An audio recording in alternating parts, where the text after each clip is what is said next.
Kailangan ipaliwanag ni Vice President Sara Duterte yung lumabas sa mga report ng AMLA, kukumpara natin sa mga dineklara niya sa kanyang SALN.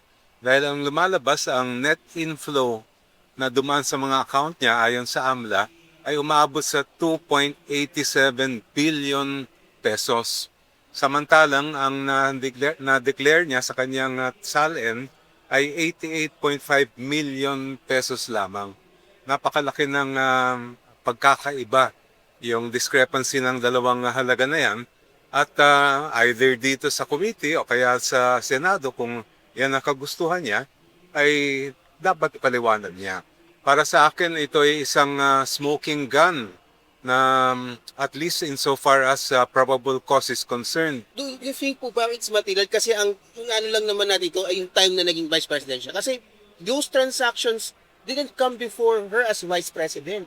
Kung titingnan kasi natin yung allegation ng unexplained wealth, yung mga nangyari noon o yung mga na dumaan sa kanyang mga pera, sa kanyang mga accounts, ay kailangan na-declare yon hanggang sa ngayon kung hindi man lang lumalabas yon. So, may relevance pa rin yung mga nangyari noon.